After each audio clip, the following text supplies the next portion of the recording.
Step right up, folks. You are now entering It's a Circus, where motherhood, womanhood, and self care aren't always a show stopping act, but they're certainly entertaining. I'm your host, Elsa, here to prove that no one really knows what they're doing, and that's perfectly fine. Let's have some real conversations, peel back the layers, and remind you that you're never alone in this season of becoming. Let's get the show rolling. Are you in for a treat? I am so excited to introduce you to Dr. Rachel Smith. She is the founder of Aspect Wellness, a precision health and longevity practice focused on helping high-performing men and women optimize metabolism, hormones, recovery, and long-term vitality. This girl has got it going on, is all I have to say. Her answers are insane. Her knowledge is nuts. Her story is incredible and inspiring. So just hold on to your seats. Get ready. This is loaded with really, really good information. And I am so honored and so happy to share with you. Welcome to the show, Dr. Rachel Smith. Hi, Rachel. Welcome to It's a Circus podcast. Thank you for having me. I'm so excited to be here. So excited that you're here. So I would love to kick us off with the question I ask everyone. And that is, how long have you been a mama for? Who are you a mom of? And have you always wanted to be a mother? Yes, my oldest daughter is 33 this year. My gosh. Yes. And I have 3 biological children, and I have a stepdaughter. So, youngest is 25, and they're ranging between 25 and 33. Oh All grown. my goodness. Okay. Give us a snapshot. Well, first off, let me ask you this. Do you agree with the statement that every stage has its goods and hards? 100%. Okay. That's kind of the consensus that I have gotten to. And Mhm. then give us, what is it like to have adult children? It is the most amazing thing. It is the best gift that I never knew that I wanted. And honestly, I think I can remember the first time that I had the experience, it's been some years ago now, of all of my adult children, all of them launched and on their own, and all of us together just hanging out. And, me just kind of stepping back in the moment and thinking, wow, they are really cool people. And like, I'm tearing up a little bit just thinking about it because it's just so amazing that, um, they have a part of me, but they are these amazing independent people all on their own. Hanging out with your adult children is beautiful, and um yeah, it's something to look forward to, Oh for sure. gosh. You're making me tear up too. Because, oh my gosh, that's incredible. Yeah. My little ones right now are 3 and 4. So it's been a lot.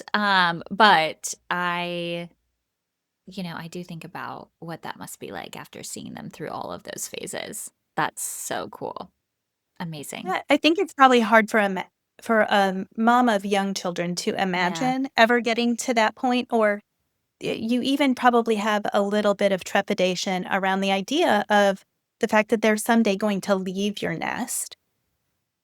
And yet, trusting the process through all of that, letting them grow and evolve, giving them the tools for independence early on, and trusting them will set them up to be the most amazing people.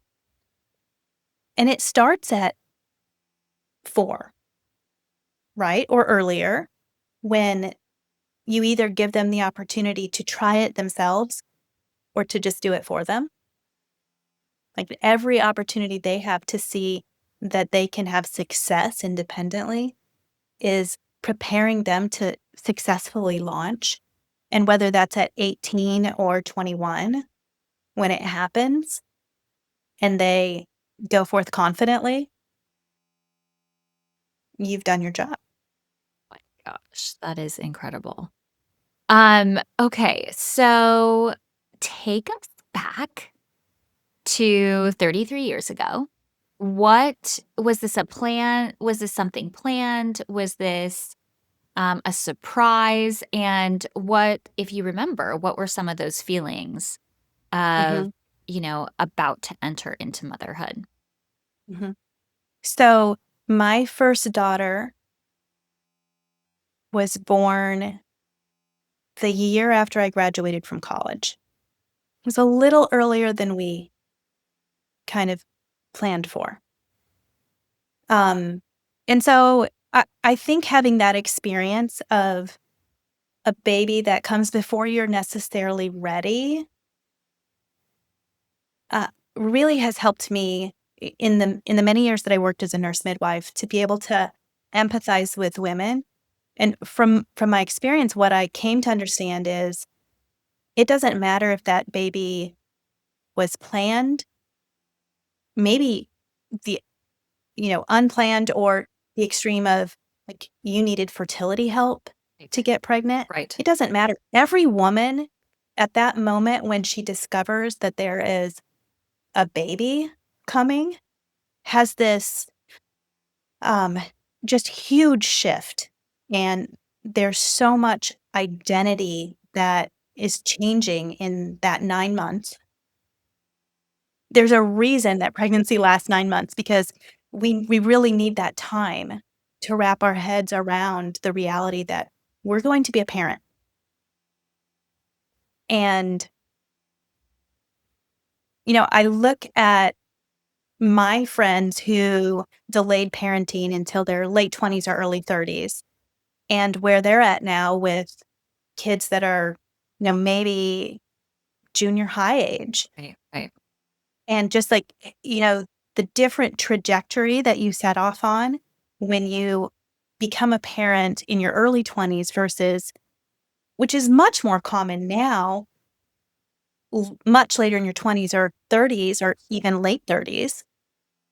It is a very different experience just because I think the confidence that you have in general navigating the world is a little different as an older parent than a younger parent. But there's nothing like a newborn that makes you grow up because you have to then become their advocate within the healthcare system, even the decisions you make during your pregnancy, you are making those very first decisions to advocate for your child.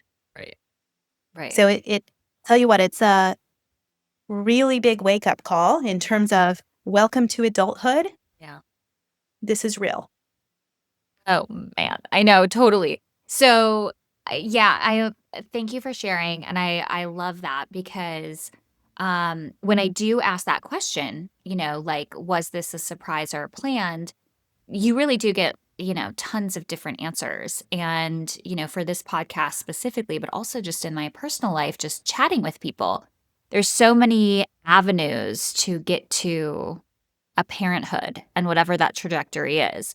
So, I mean, I have friends that have been like really young parents. For me, I had my kiddos at 38 and 39. So, like, right before the 40 mark. And I always am just like, oh my gosh, would it have been easier? And I'm quoting for people listening, would it have been easier? Is it harder? Like, nobody knows. And I think to your point, what you're saying, and I love it, is just like, that's your wake up call. Whatever that moment is that wake up call into parenthood. So for you, even though it was early, how was that experience? And were you getting into your work at that time? And did that change what you focused on? How was that process for you?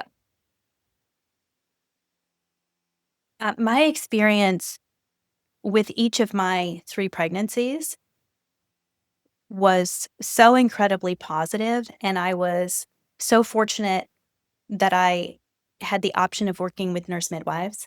Oh. And honestly, I believe that if there are, serendipitous accidents that happen to us, one that happened in the first third of my pregnancy, I was living in a, university town in central Illinois. Okay. And I had read about midwives. I wasn't in a midwifery practice, but I was longing for that kind of care. And I didn't really even know if it existed because midwives seemed like this great idea, but probably you could only find them in big cities. And in the Midwest, tornadoes happen frequently. And I was at an OB appointment and a tornado warning went off. And so the entire hospital, because it was a clinic in a hospital, the entire hospital had to go to the basement. And, people were just kind of crowded together. And I found myself standing next to a very lovely woman who became my midwife. And she had her name badge on. And I looked over and it said certified nurse midwife. And I just, I wanted to latch onto her. And we started talking and she said, absolutely, I'd be happy to see you, make an appointment Monday. And I switched practices. And she later became a mentor for me when I became a nurse midwife. But it actually was all 3 pregnancies before I finally made the decision that this isn't just a really cool thing that I experienced myself. This is something that I want to share with other women. And I could do this. I would be really good at it. And so at that point, after my third was born, I finally decided, okay, I'm going to, completely shift tracks, go back to school, get a nursing degree, go to midwifery school. Oh my God. Okay. So It was life-changing. I was just going to say that sounds life-changing. And for my births, I had a doula with me, which I do know there is a difference. But and I did have a hospital birth and with my OB GYN. So it is, this kind of support that you build around you in the moments leading up to the birth and then some support after and during is so critical. So please tell all of us what was that schooling like? How did you kind of kick off your services for midwifery, and what are just some of the learnings you've had from that? My goodness, that's a really big question. So, um, you know, first of all, I'm going to kind of go back to where I was in my life. At this point, I was in my early 30s. And, it's amusing for me to think back on it, but I felt so old. Yeah. I've, at this point, 3 children, and I'm having to start over from scratch, right? I never wanted to be a nurse. In fact, I grew up with a mom who had some chronic illnesses. So a lot of my experience with the healthcare system was sort of negative things. And had never been that little girl who wanted to be a nurse. So the idea of nursing school was really kind of repellent to me, which is why it took so long for me to finally talk myself into saying, okay, I will jump through the hoop of nursing school if it means that I can deliver babies. And so I did it. And I had put myself on a fast track. I'm going to get through the nursing and start the midwife stuff as soon as possible. I did my 2 years of nursing school, which was on top of my previous bachelor's degree.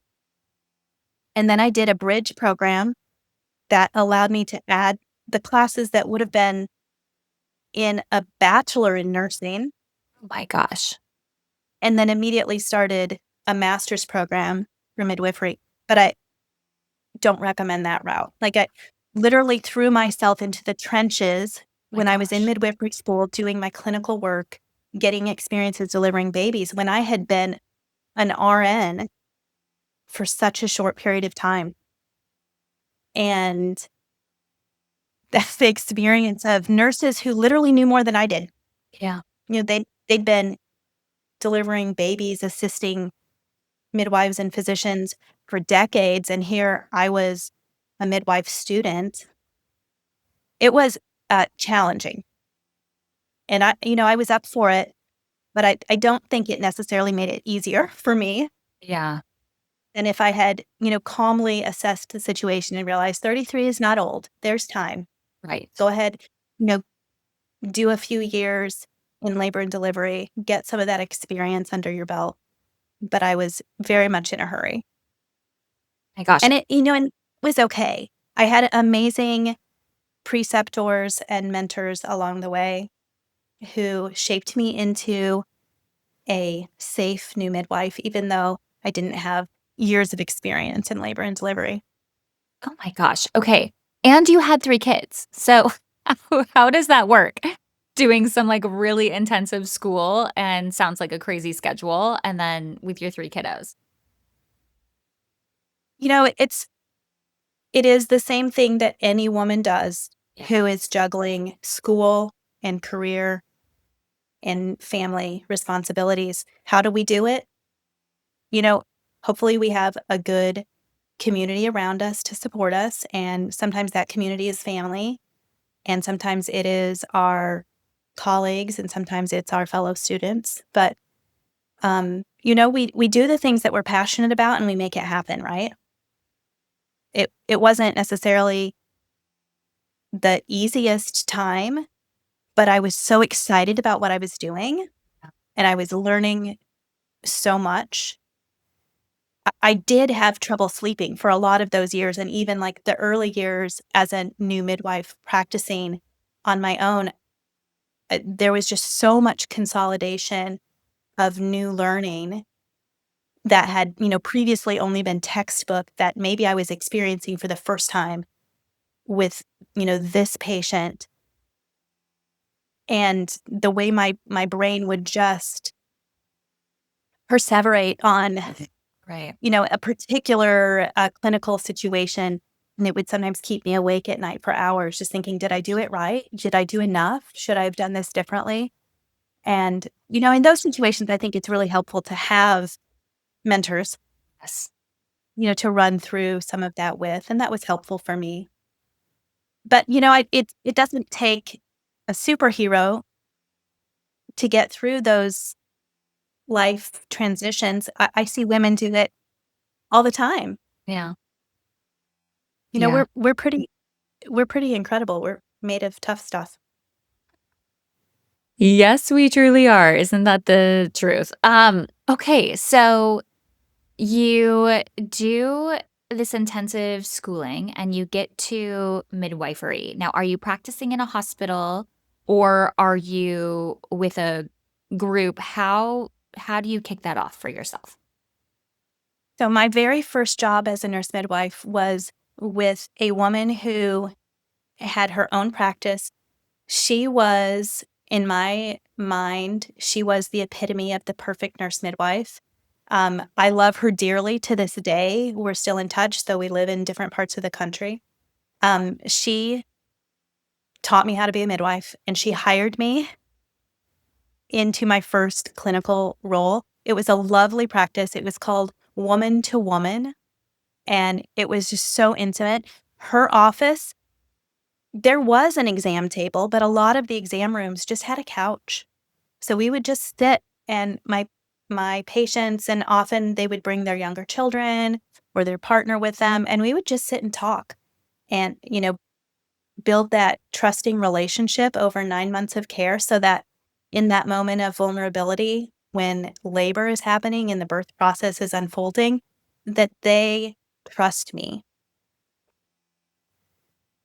And it was beautiful. It was such a great experience for me. I worked there for a few years, and then um, the political and legislative landscape for nurse midwives has altered a lot over the last couple of decades. But at the time, in the state that we were practicing in, we had to have a backup physician, and we lost our backup physician. He moved out of state. And so her practice ended up having to close pretty dramatically. Oh. And I was very fortunate to move to a very large group practice with a team of midwives that grew from 5 to 8.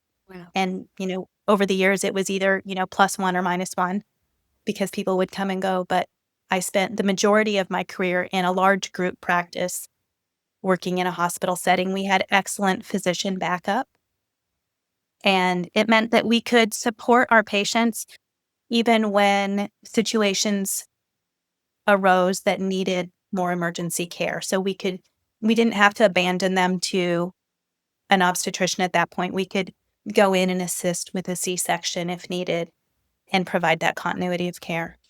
Wow. Okay. So can you share with us, just for clarity purposes, why would you choose a midwife versus like a OB GYN? And what's the Why would difference in general? why would you choose a midwife? I mean, great question. I don't know. I would say, just because I'm not aware, I would wonder, and I don't know if this is accurate, if that you would have like a more natural birth, if that was like your goal versus something that was more medicated. And I feel like Okay. that's wrong. Yeah. No, I think that your interpretation of it is probably what a lot of people assume. Yeah. And what is interesting is, um, in a really large practice that was very well known in the community, it was like the trendy place to get your pregnancy care. Um, we definitely had women who came into our midwifery practice because they were that self-selected, I want this idealized natural birth, and they would have a 4-page birth plan, and they would hire a doula, Yep. and they would have their playlist for labor Yep. and their essential oils and Yep. all of it, right? And then we certainly had a good number of women who came to us because their girlfriend used us and they heard we were nice. Yeah. Right. Right. And we were nice. Yeah. Right. Now, for your day-to-day visits at the midwife practice versus if you were across the hall seeing the obstetrician in the same practice, was your care different? Probably not that different. If you have a good obstetrician who is, still passionate about the work they're doing, they're also going to get to know you and build that trusting relationship. Philosophically, a midwife does have an approach to the birthing year that is a little bit different than obstetricians are taught in medical school. And that philosophical approach embraces a very holistic, pregnancy isn't just a baby growing, it is a woman turning into a mother. Right. It is, two individual people becoming a family and all the dynamics around that. It's not just the physical changes, it's the emotional and spiritual changes as well. And generally, a midwife is going to be willing to explore that with you, along with, oh, now you're measuring 36, and your cervix is dilated to Right. 1 centimeter, right? So, are you more likely to have a quote unquote natural birth with a midwife? I think it depends on you, your baseline health, and somewhat the culture of the midwifery practice because midwives are a lot more common. And in in many ways, midwifery has morphed, I think, to become something that is different than what it was 20 or 30 years ago.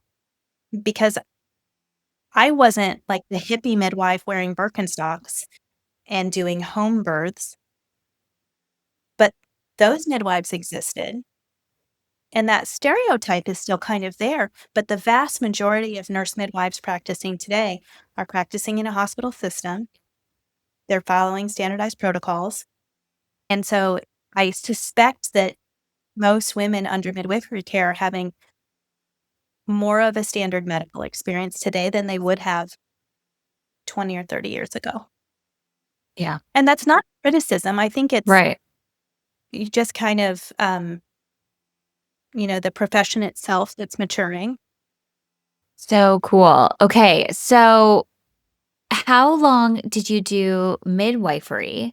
And then where are you at today? And how did that evolution happen? So I was delivering babies. I was in my early to mid 40s, and I had been delivering babies for 12 years, 10 to 12 years, delivered over 1,000 babies. So Okay. amazing. So many good memories.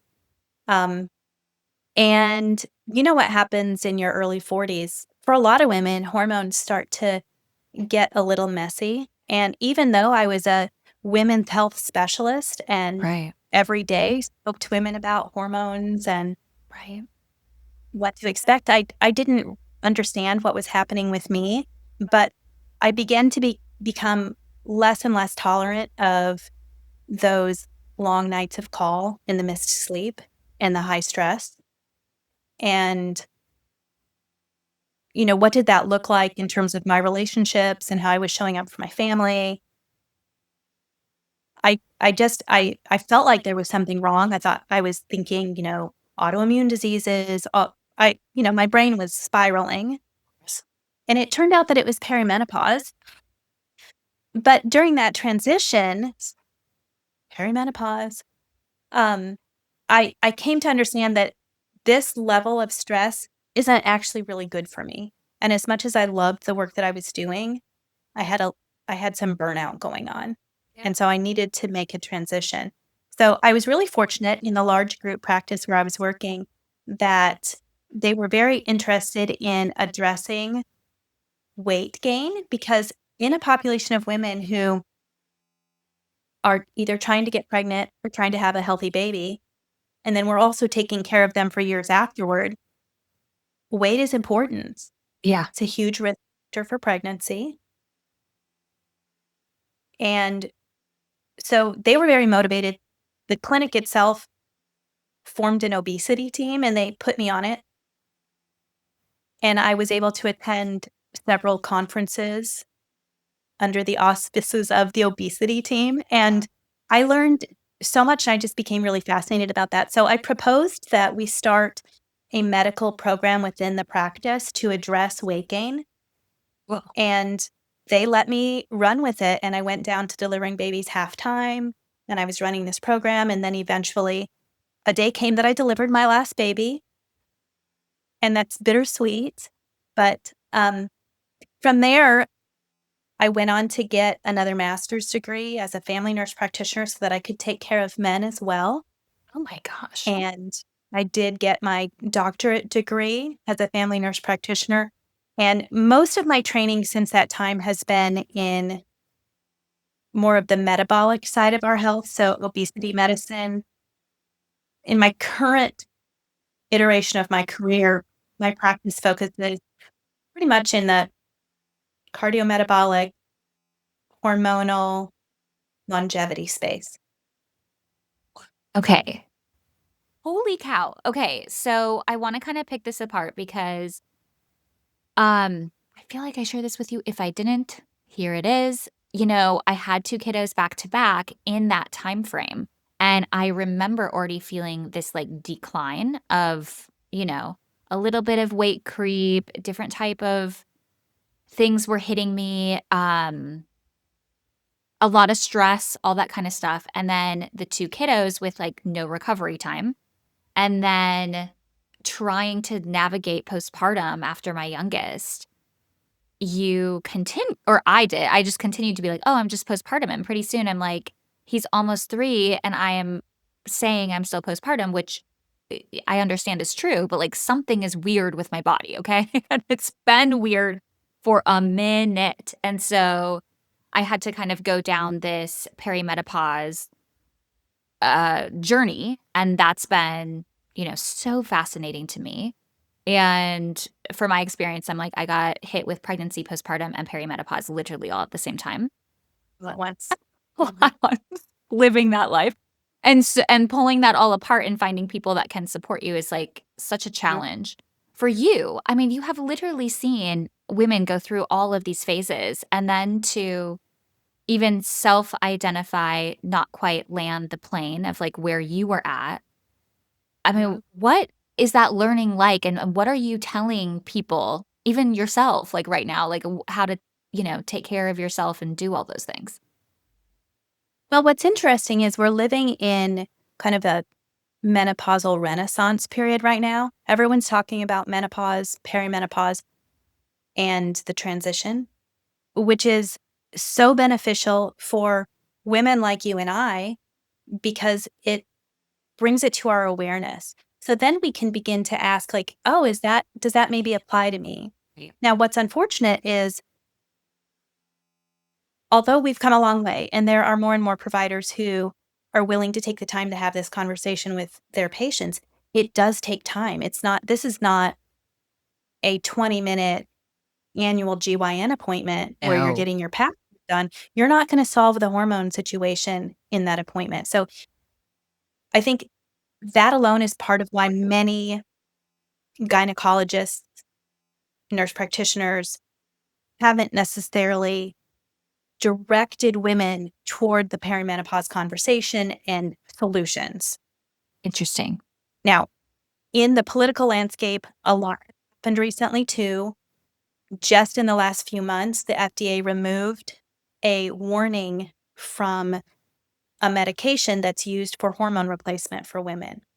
And that warning is called a black box warning, and it's on a lot of different medications. When we know that there is a particular risk around a medication that prescribers and patients need to be aware of, the FDA requires a black box warning be put on the label. So estrogen used for hormone replacement therapy carried this black box label. And that alone, I think, kept many clinicians from prescribing it because even just the naming of it, black box warning, that sounds scary. Yeah, I don't want to put my patient on something that has a black box warning. totally. Yeah. So that was removed just in January. But there's been a lot of behind the scenes work, with lobbying Congress to get the FDA to remove that based on current science. Okay. It wasn't just arbitrarily removed based on the best science that we have today, where we know that hormone replacement therapy isn't just safe, it's beneficial for the majority of women. Right. I can't say 100% of women in hormone replacement therapy is not a panacea. It's not going to take somebody who has a very unhealthy lifestyle and some pre-existing other metabolic conditions. It's not going to turn them into somebody who feels amazing Right. overnight. Like, it's not a magic pill. Right. But we know that in the perimenopausal years, which can be 4 to 12 years ahead of the date that you will go into menopause, Wow. That's so crazy. that we start to have a lot of hormonal variability. This is just the normal aging process. As our ovaries begin to decline, we have hormone chaos. Yeah. Wow. And that's what we feel with all of the symptoms that women report: mood changes, irritability, their sleep becomes more fragmented, their stress. They don't seem as resilient to stress often. Yep. New anxiety, decreased libido, brain fog, other cognitive issues, joint issues, weight gain, not to mention the classic stuff like hot flashes. Yeah. Not a cute life. Like not not, not, Not not pretty. it's not. Yeah, it's Mm-mm. not. Mm-mm. Oh man. Okay. So, um, from the what you were doing with your group of people to what you're doing now, Mhm. w- what was that kind of like bridge? And then let's talk about what you're doing now. So when I first started the medical weight management program at Yeah. the big group that I was working for up in Iowa, I had a lifelong interest in kind of the lifestyle approach to health. And so it was a conversation that I had with my pregnant patients and my patients who were coming in just for their annual checkups.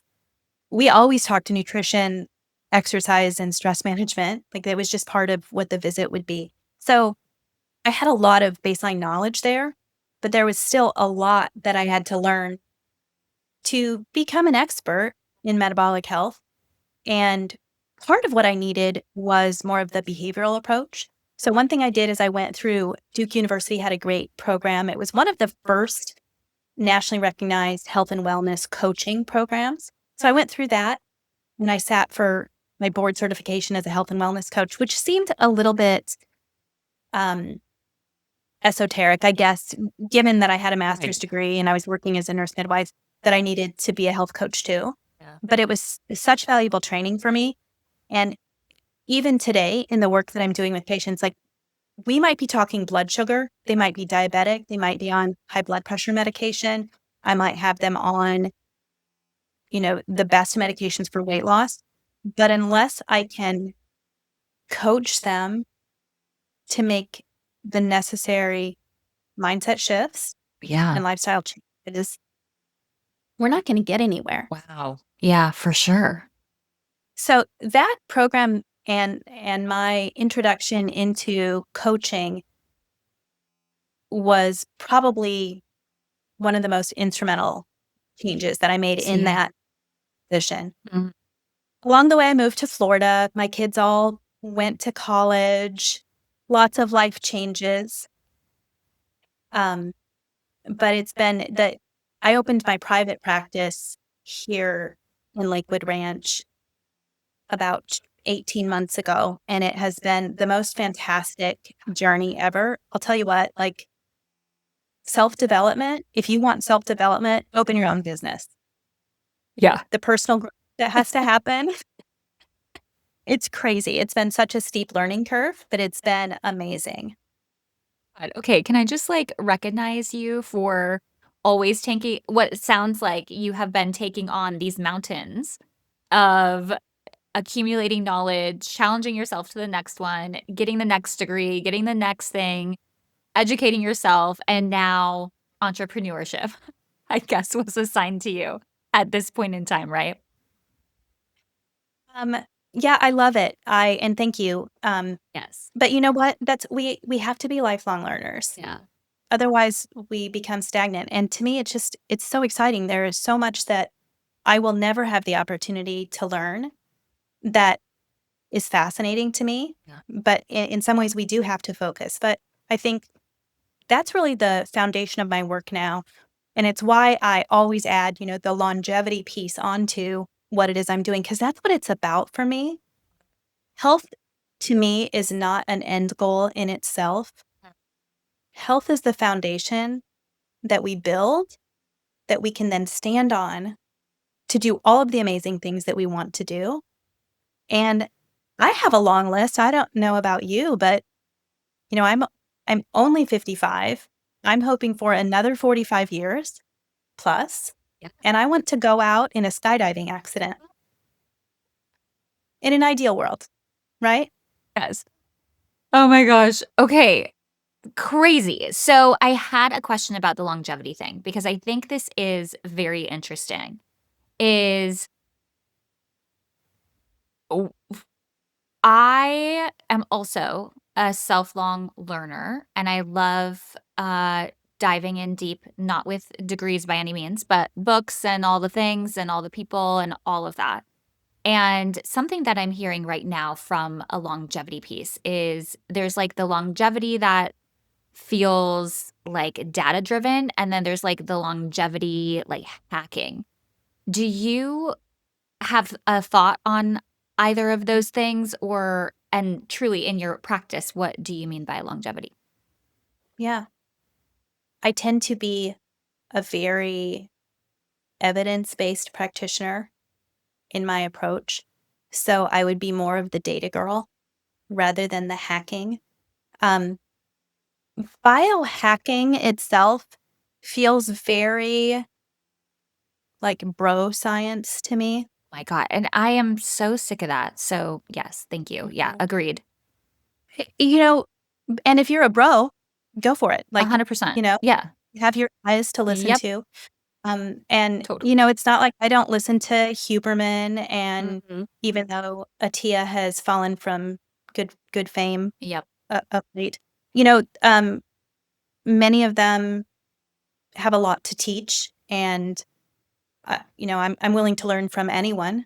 Right. But yes, I would say data-driven.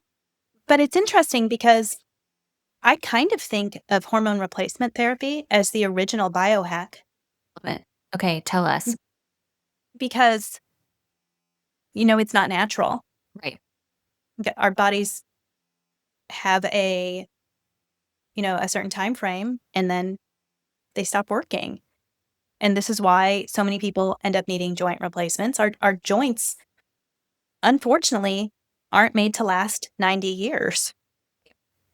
Um, our hearts got certain longevity kind of inborn.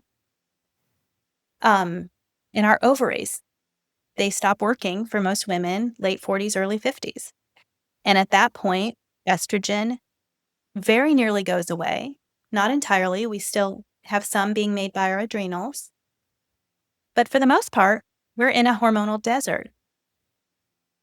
And fortunately, we have the science and the medical capacity to be able to replace and put some of those hormones back in place so we can continue to feel good and get the benefit of that for every organ system, every tissue in our body that has estrogen receptors. Testosterone for women, is that biohacking or is that just replacing a hormone that is otherwise declining? I don't think people think of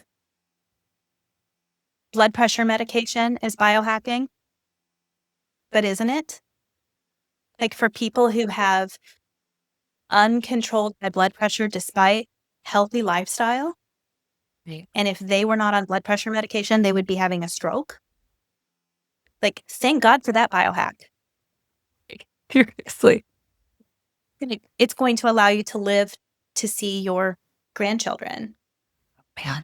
And for me, hormone replacement therapy is going to allow me to stay as healthy as I can while doing all of the lifestyle pieces for as long as this body can stay healthy. It's not going to guarantee me a certain number of years, but it's going to make the work that I'm doing easier to keep doing. I love that answer.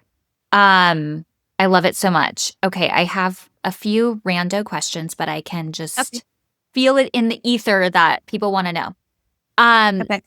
for you, from the obesity clinic to now, what is your take on the GLP-1s?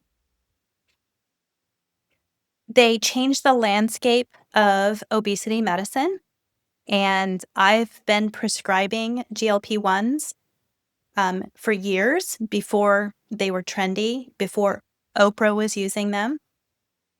I am a huge fan because of the way that they can take an individual who has struggled with the burden of excess weight for their entire life sometimes, has literally tried every diet, and their health is being compromised because they can't get ahead of it. And weight is going to shorten their lifespan. And we can put a tool in their hands, and you've heard all of the marketing hype and people talking Yeah. about food noise. Yeah. But when I first heard patients say things like food noise, because we didn't talk about food noise before GLP-1s. Right. It's like we created new terminology to describe what patients were experiencing, constantly thinking about food to no longer hyper focusing and obsessing about food. That's an amazing tool. I am also a firm believer that they need to be used with the utmost caution. And I don't see that happening. In fact, what I see is kind of a Wild West environment around GLP-1s, the second generation GLP GIPs, that it is a Wild West environment. I just do my best to try to keep my patients safe, protect and preserve muscle during weight loss, teach them lifestyle behaviors for sustainable weight loss. But I am a huge fan. See. Okay, what is your take for like microdosing it? Microdosing is an interesting term, and my take is a little contrarian. I think it's primarily marketing hype. And it to give you some context, when GLP-1s became super popular and everybody wanted them, and then that was right around COVID, and there were a lot of issues with manufacturing and supply and demand, and they were very hard to get. Compounded versions of these medications became available. In fact, compounding pharmacies started popping up everywhere. Yep. Compounding became a huge issue, and in fact, today, I would say probably more people are using compounded versions than the brand name versions. Now, legally, that is a little tricky in some situations. Novo Nordisk and Eli Lilly would certainly like to say that it's not legal to produce a compounded versions, but compounding pharmacies have been a Seriously. backbone Yeah. of communities for decades, and they're very good, most of them, at what they do. They have, for the most part, very good safety standards. Right. And so I think, it's a very complex issue, but for some people, in order to get around kind of the legal issues, they had to create a dose that was not standard according to the FDA. And so they came up with microdosing. Interesting. Okay. Now, is there a role for using a non-standard dose? Of course there is. And even, when I am prescribing, even if I'm prescribing the FDA branded versions, back in the day when all we had was Ozempic and it was in the pen that you could crank and set a different dose, we would sometimes teach them to count clicks so they could get a lower dose because they couldn't tolerate the higher dose.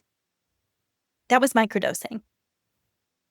But what microdosing gets wrong, and I think the way I see it sometimes playing out in the wrong hands, because I have patients come to me and they've been on a particular dose of something from someone, Yep. and they tell me what they've been on, and my question is, how's that working for you? Like, I lost 15 pounds, but I haven't lost any weight in 9 months. But their dose hasn't been escalated because they're microdosing. Are they getting any benefit at that point? Right. Right. Right? So when these drugs were studied, and granted, you can make a study say anything, just throw enough money at it, manipulate the data. I am not saying that the big randomized controlled studies always are the whole story.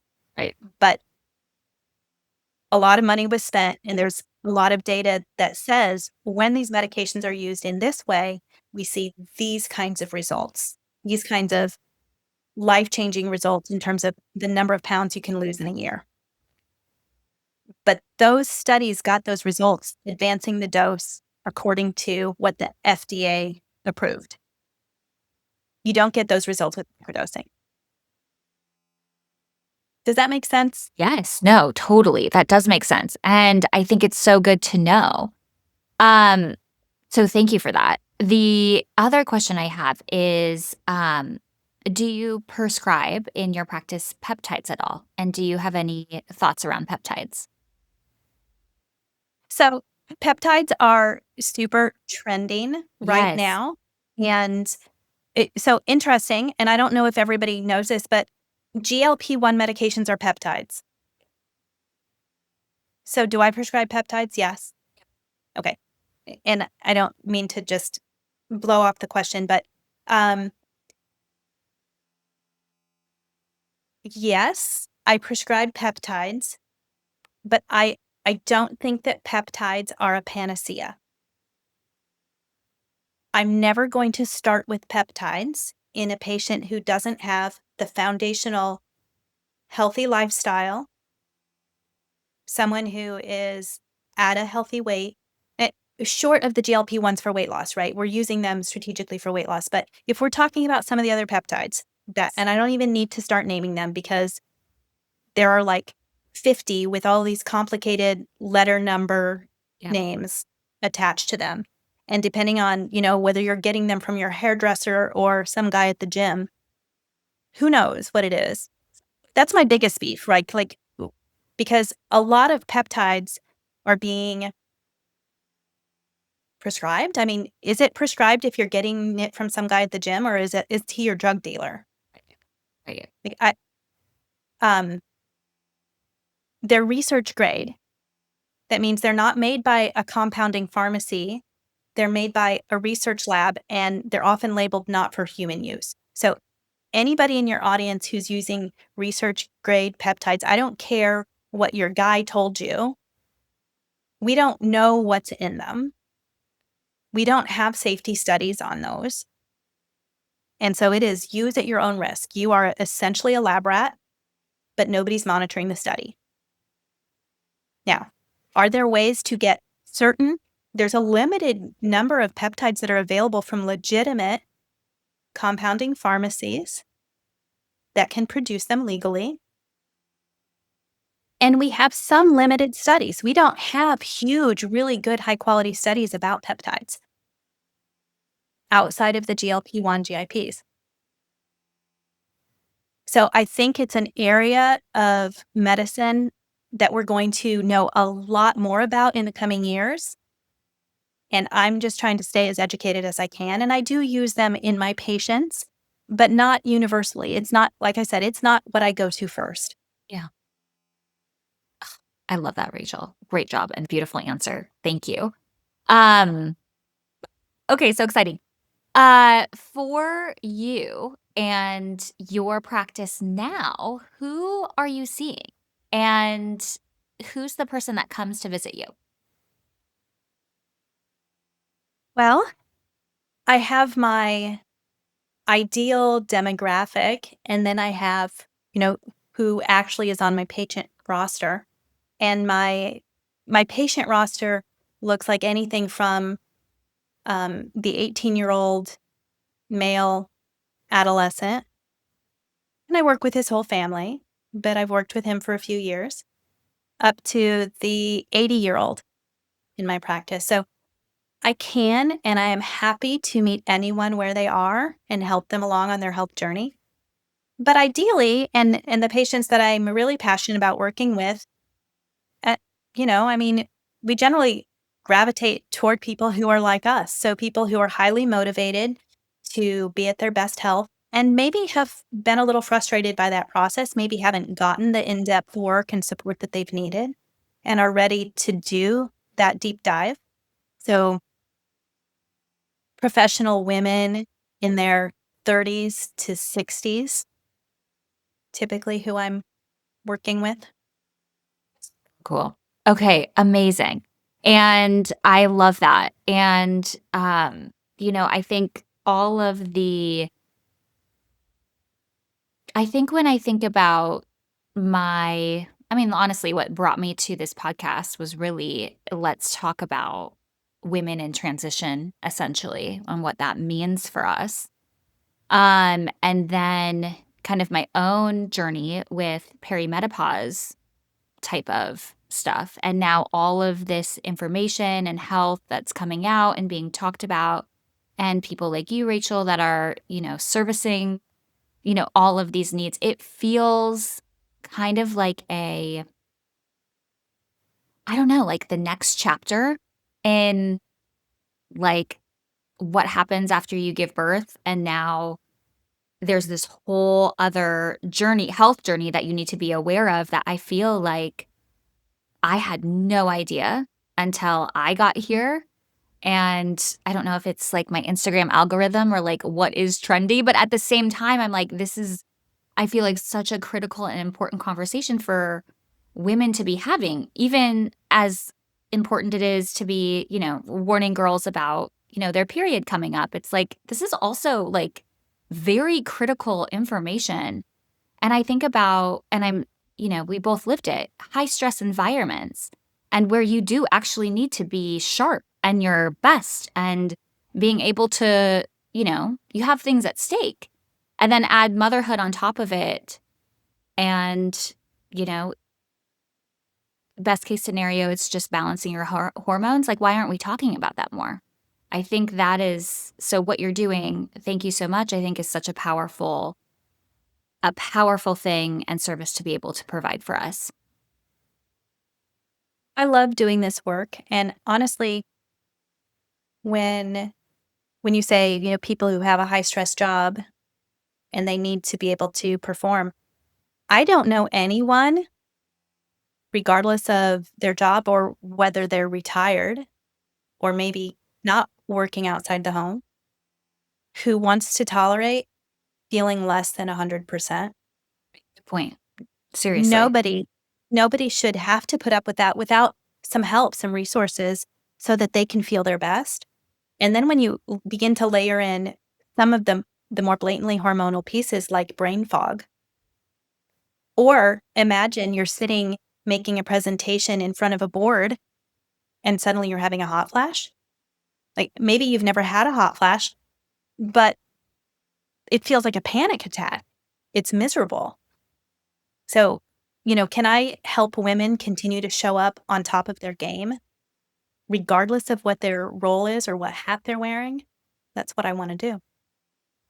I think it's more important for moms with young kids to show Yes. up at 110% because you're literally shaping these tiny humans, and you have to show up your very best. If you're brittle, if you're fragile and anxious, are you responding to them the best way that you can? So I have had this, thank you for saying that. And that's exactly it on so many levels. One of the big conversations that I have in this podcast is literally about postpartum. And, you know, please share and correct me. But, postpartum is this time where our hormones go through these like crazy leaps and bounds and dips and peaks and all the things.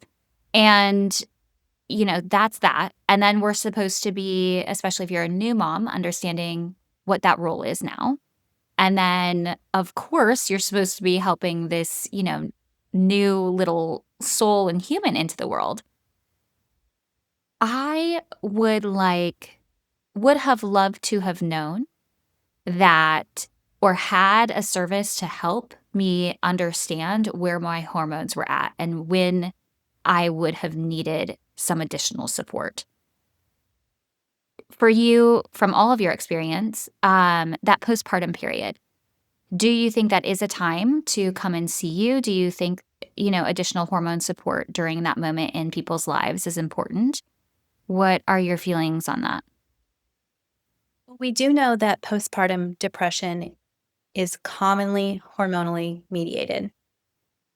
And so true postpartum depression, I honestly, to be,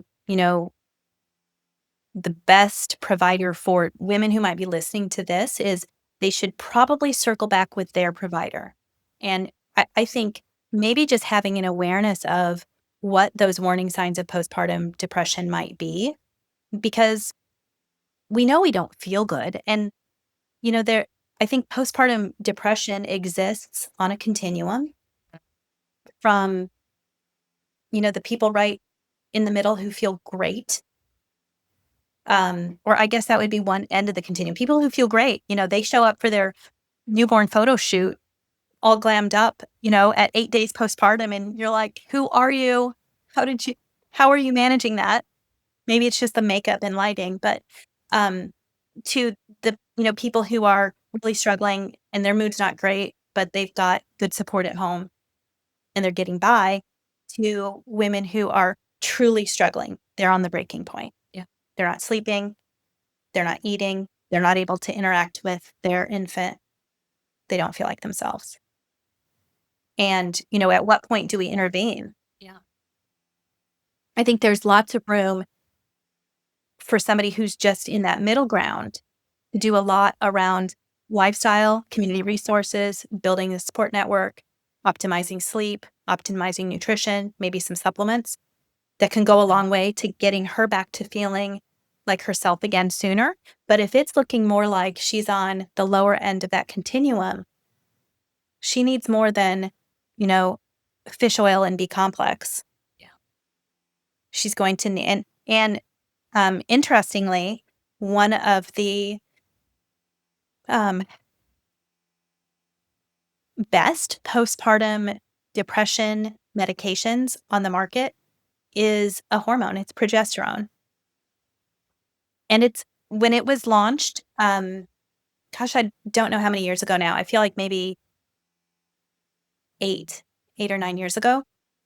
It's purely progesterone, but, it went through all of the research studies and then was marketed by a major pharmaceutical company. And they took a medication that you can get from Walgreens for $20, and they turned it into like an $80,000 protocol. But it's hormones. Right. So is postpartum depression hormonally mediated? Yes. Is giving hormones always the answer? Not necessarily. In some extreme cases, yes, absolutely. Mm-hmm. And sometimes it's, kind of getting through, because just giving more hormones isn't always the answer, because hormones play with each other. Right. You adjust one, others have to adjust in relation to that hormone. But sometimes that can be helpful. Interesting. Yeah, I love that. I think I love that. I think that's just such powerful information to have. One I was very unaware of, and kind of fell into a provider that offered that service. And thankfully, because I was just blown away then after realizing what kind of an impact that would have. Oh my gosh. Okay. I love that. Thinking about hormones, and I kind of feel like I know the answer, but I have talked to a few different providers. And some providers are like, I will never prescribe estrogen. I had a person actually tell me specifically, they were like, I will never put you on testosterone.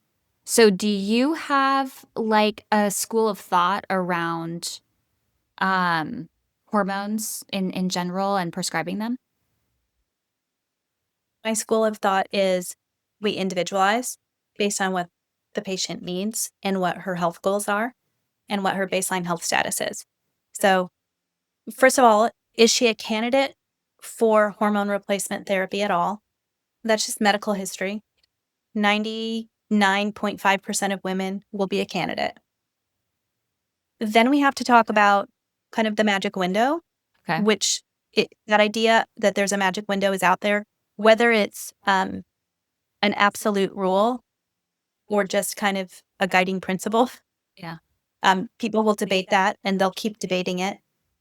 But the idea of a window is that if you're going to prescribe hormone replacement to a woman, you do it in the window of time no later than 10 years after the start of menopause. So if she actually went into menopause at 50, and by the way we define menopause is you've gone one whole year without a period. Wow. So we can only really diagnose it by looking back and saying, has it been a full year? Dang. Yep. So that's how we officially diagnose menopause. So 1 year after your last period, you're now in menopause. When you are 10 years beyond that date, that's when, some experts would say, now the risk-benefit ratio starts to look a little bit different around hormone replacement. But there are plenty of experts who say there's still enough benefit to be had that in the right candidate, especially with specific delivery systems, that patient could still benefit from replacing some hormones. So, no, I don't have any black and white rules, like I will never. Yeah. I usually start women on estrogen and progesterone. Actually, in perimenopause, often the first thing I start is a little progesterone. And sometimes that's all we need early on. But everyone's different. Mm-hmm.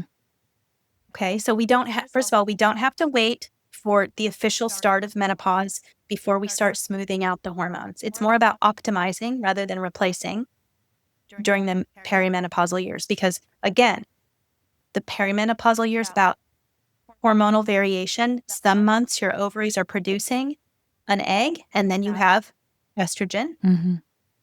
They don't. Mm-hmm. And on those months, your estrogen may be very low. So you could be all over the place. That's why our moods sometimes get really labile. Yeah. Yes. This was fun. I appreciate the opportunity. And thank you for your insightful questions and the work that you put in advance. I can't wait to see it. Thanks for listening to It's a Circus podcast. If today's episode made you feel a little less alone, share it with a friend who might need it too. We are building something special at the Turner Brothers Circus, a space for women in transition to find connection, laughter, and support as they navigate motherhood, identity, and taking care of themselves along the way. I'd love for you to be a part of it.